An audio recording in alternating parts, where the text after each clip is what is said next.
Hello, good afternoon. Okay, so I'm here not to push needles, but to help you get better and get well, and to stay healthy. Okay, so my topic today is about medical acupuncture.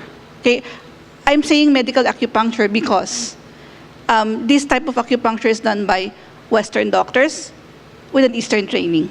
So this is the 21st century, and what is acupuncture doing here? It's about 8,000 years old. But I think we're going back to the simpler things in life with the fast pace of everything. So nowadays, we do combine Western practice with an Eastern twist.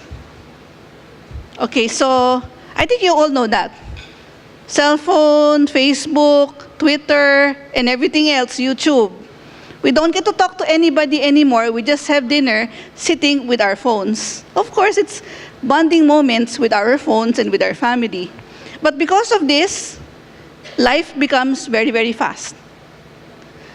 Lectures can be given online. Assignments can be done through email. My students always ask me, can we just do it and send it to you through email or maybe on Facebook? Maybe we could have a Yahoo group. So everything is just fast-paced. And other than that, because of all of this, next slide please, travel is also very, very fast. We move from country to country. We have all of these express things, and we have cheaper flights now. I mean, my daughter, who's a medical intern, hasn't earned the peso in her life, has gone to more countries than I have because of the very cheap fares. Because of this, we do bring along a lot of things. And one thing that we do bring along is infectious diseases, which is quite rampant now in all our other countries and also in the Philippines. Okay, so we always look at the internet for fast things. We look at the internet to also consult Dr. Google, Dr. Wikipedia, and not anymore a doctor.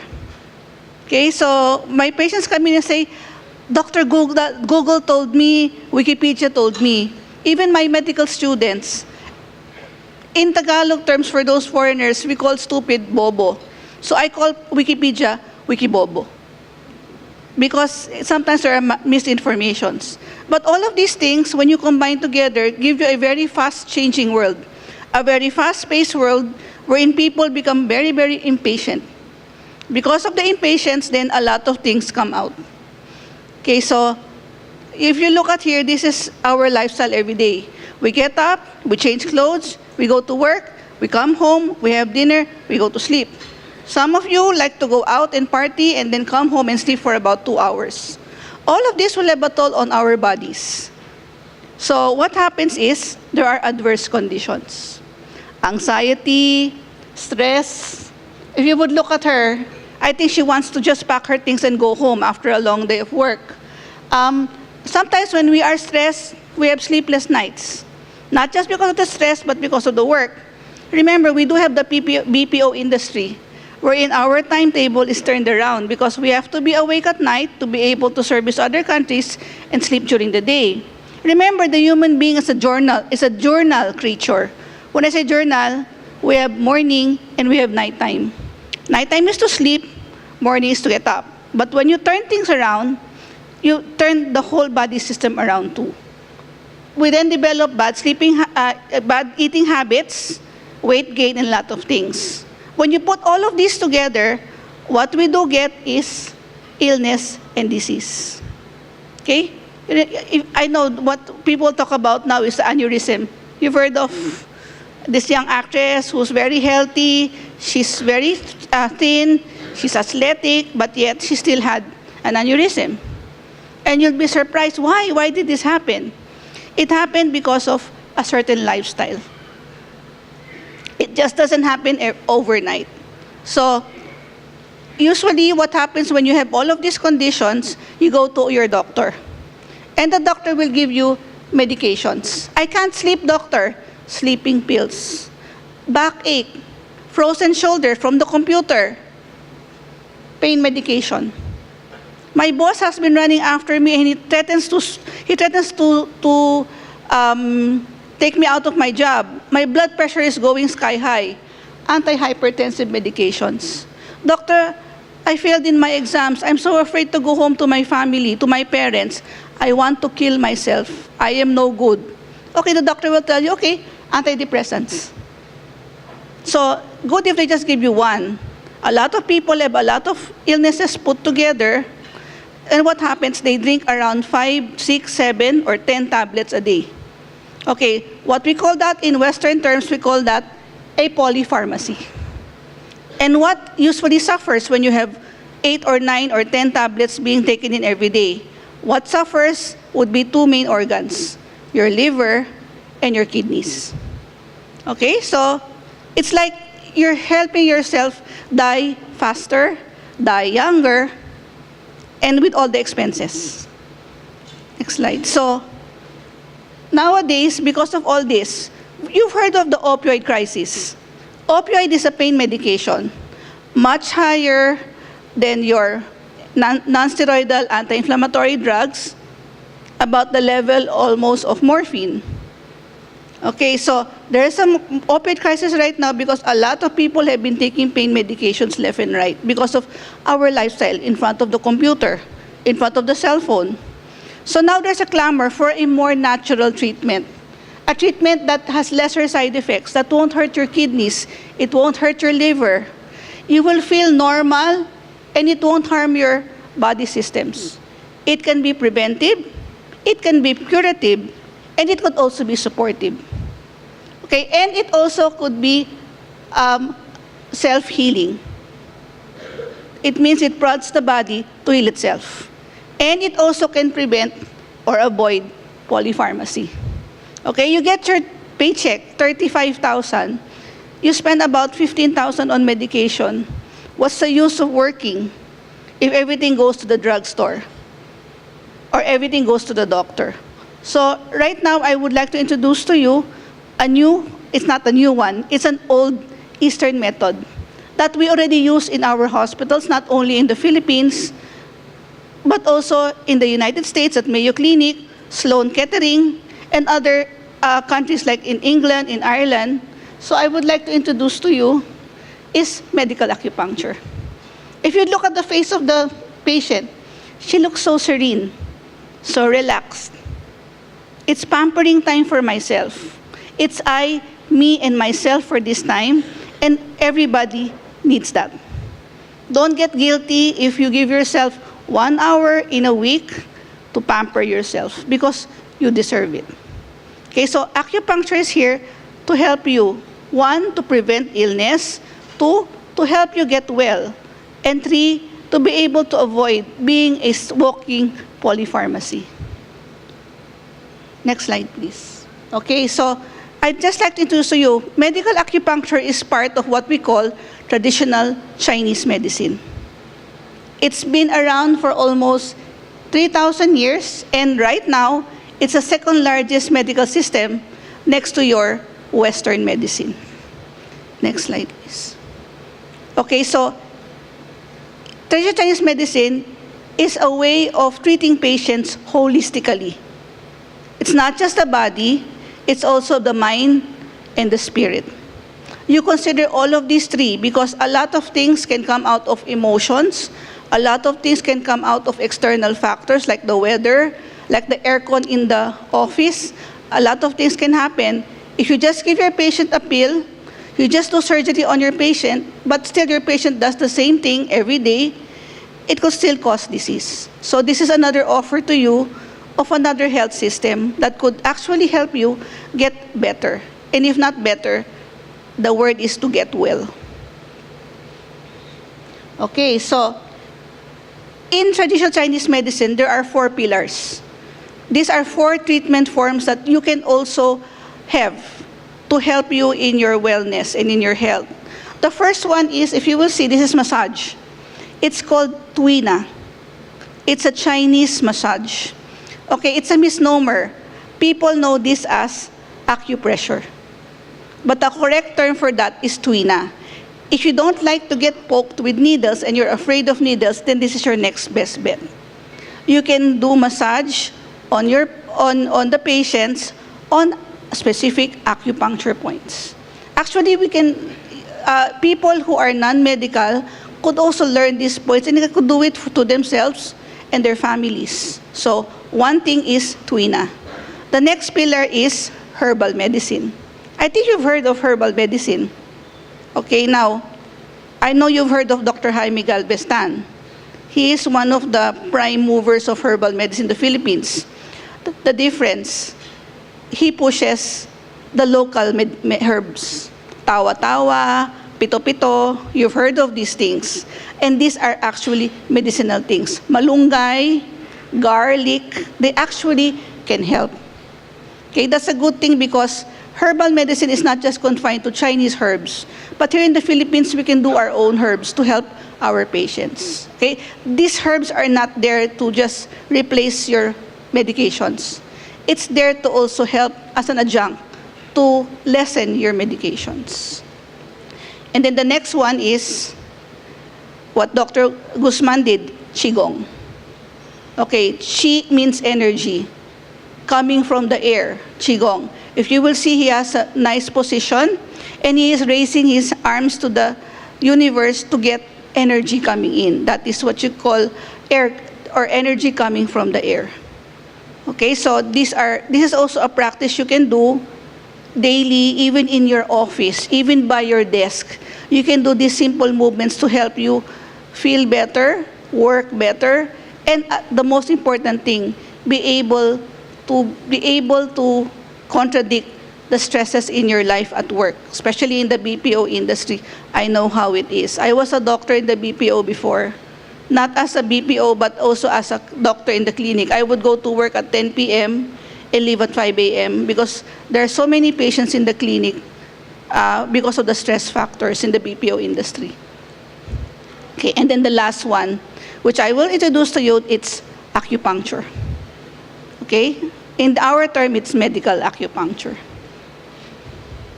Okay, so slide before that. Okay, so if you will look at this slide, I think you know this symbol. This is yin and yang, white and black. White means daytime, active, happy. Black means yin, resting, nighttime, relaxed. Okay, so the philosophy of acupuncture is usually based on yin and yang. Okay, so this is yin and this is yang. The thing there is, there has to be a balance between yin and yang.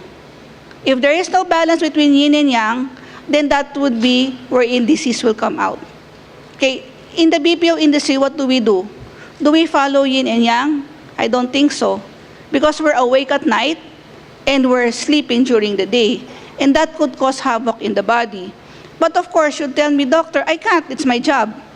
We have to go through this. So that's why acupuncture is here. It's to help you to go through with the changes in your body without popping pills and making you feel better.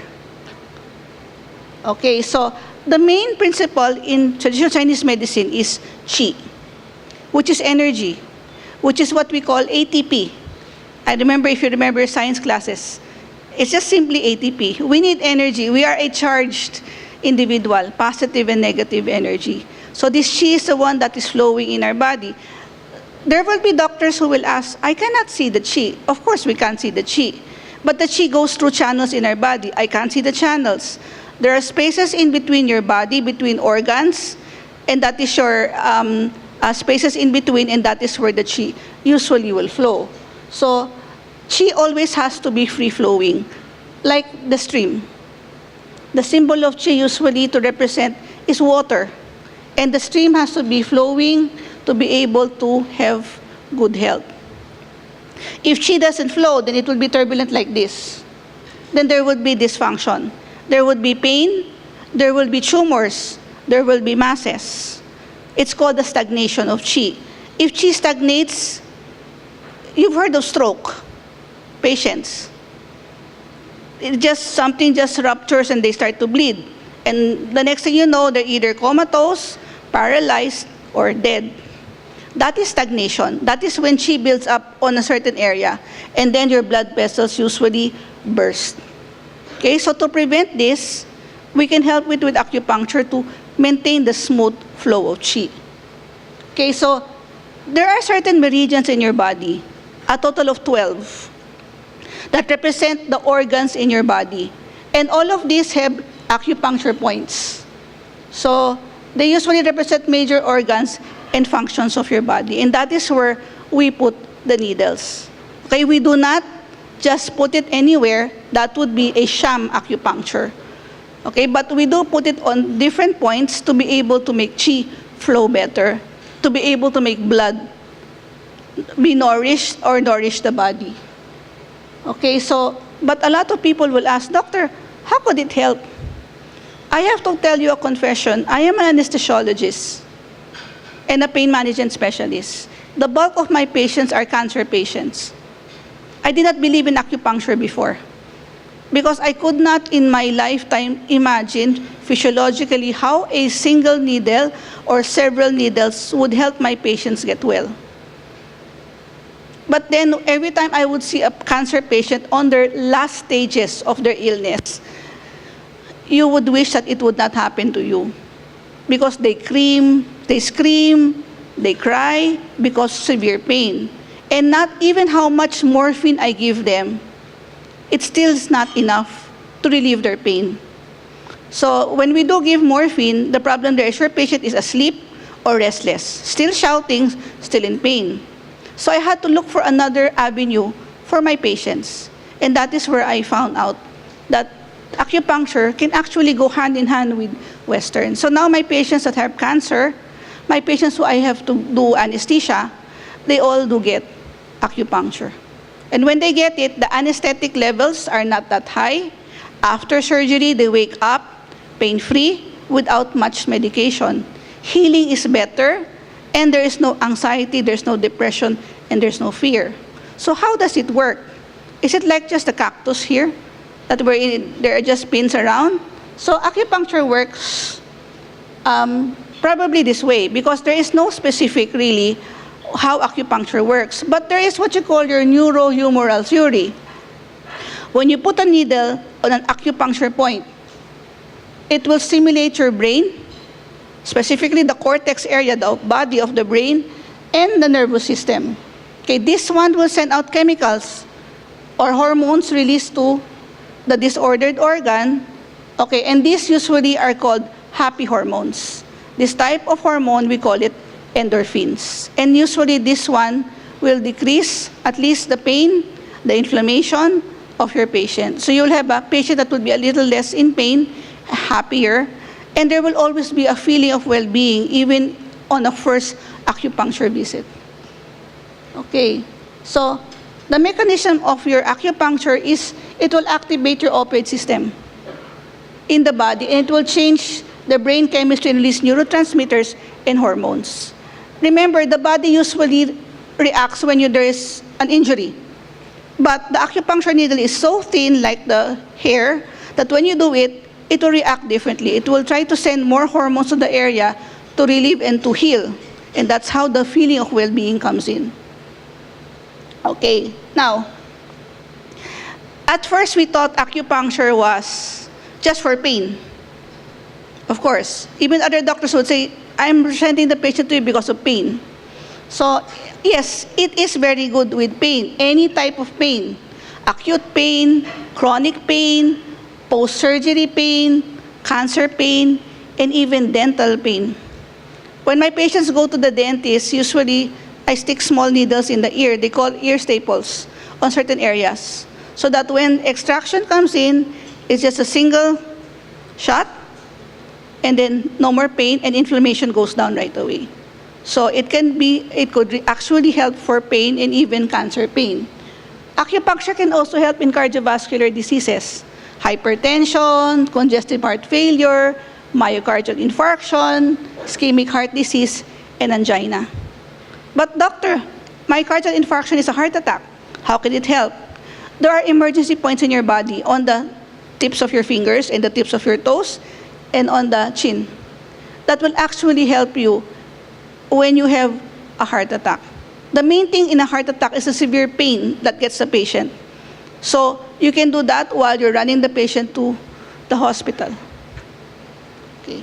And then in obstetrics and gynecology, patients who complain of dysmenorrhea, severe abdominal pain or hypogastric pain when they have their menses, they just drink medication to stop. But the problem there is these medications are anti-prostaglandin. So it will in turn relax the uterus, stop it from contracting, menses will stop. That would be another problem. Endometriosis, I think you've heard of this, wherein the tissues of the lining of the uterus, they appear in other areas of the body. Okay, and this is quite dangerous because later on it could also be cancer. So we can also prevent endometriosis and the very common polycystic ovarian disease. I think for the ladies you've heard of PCOS, wherein the female has a hard time or there's no regulation of menstruation, we can actually help with this disorder. And also fertility, hormonal imbalance, menopausal symptoms, nausea and vomiting during pregnancy, and also in a breech presentation. When you say breech, the baby comes out legs first or feet first. We can actually turn the baby before the 37th week of gestation so that the baby in a breech presentation can turn around and become a head presentation. So lesser gastos, no cesarean section, less danger. And then also for what's very popular now are neurologic or psycho-emotional conditions. You've heard of depression. You've heard of people usually having a lot of suicidal attempts, actually being successful. Acupuncture can also help these patients together with the medications of your psychiatrist. And also endocrine disorders like diabetes, hyperthyroidism. Next slide, please. Musculoskeletal, low back pain, frozen shoulder, carpal tunnel, and then other conditions also. Next slide. Acne, atopic dermatitis. Next slide, please. And other conditions, headache, insomnia, diarrhea, constipation, and also the very famous wellness. Beauty, facelift, for varicose veins, sports medicines for those who are into sports and training, well-being, and stress relief. Okay, and usually we also use this now in the hospitals to mitigate the side effects of radiation, chemotherapy, and post-surgery nausea and vomiting. We're actually already allowed to do this in the hospital. And then I just want you to know that medical acupuncture is no longer alternative.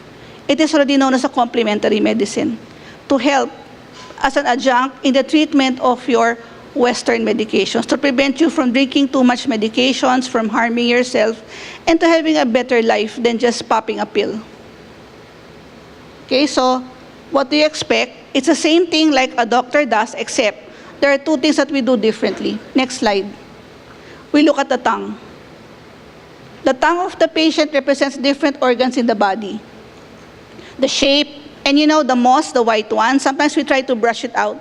But for the acupuncturist, it's very, very important. Okay? So these are different tongues. Okay, what I'd like you to do, if you want to know if you're okay, the one on the first one, that's normal. And these are different colors of your tongue and shapes. Okay. Okay, so time is almost up. So kindly look at your tongue when you go home and try to look. If there's anything wrong with you, you can find me or Dr. Guzman in Healthway clinics in Shangri-La. Okay, and then the next slide, we also check it by pulse diagnosis. Okay, okay, and then the next slide. Next slide. Okay, before I leave, I want you also to know that the organs in your body can also get affected by emotions. Okay, if you're always mad in the office and you're shouting at everybody, that will weaken your liver. If you're always sad, then it weakens your lungs. If you're always worried, it will weaken your stomach. You have diarrhea. If you're always stressed, it will weaken your heart and your brain. And if you're fearful, it will weaken your kidneys. Okay, so you can come for acupuncture if you have these psycho-emotional problems. We can help you so that we can prevent illnesses from coming in. Okay? So acupuncture treatment is about 30 minutes long. And we do use needles that are sterile and very, very small. Next slide. Okay, so these are sterile needles.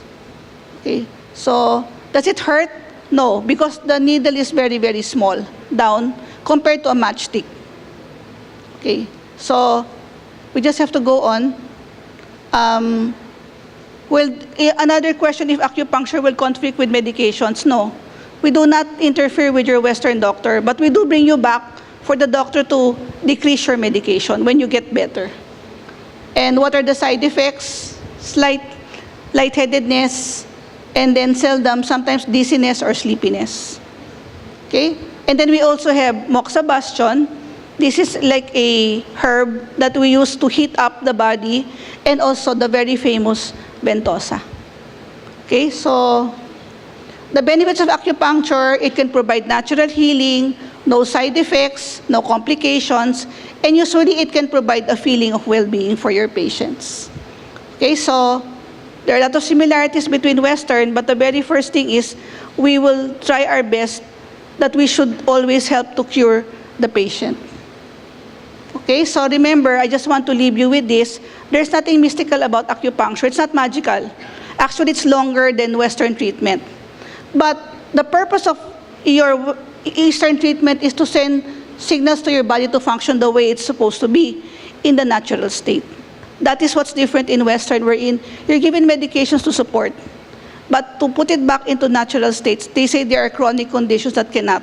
But actually in acupuncture, we have the answer for that we can help you with your chronic conditions. Okay, so thank you.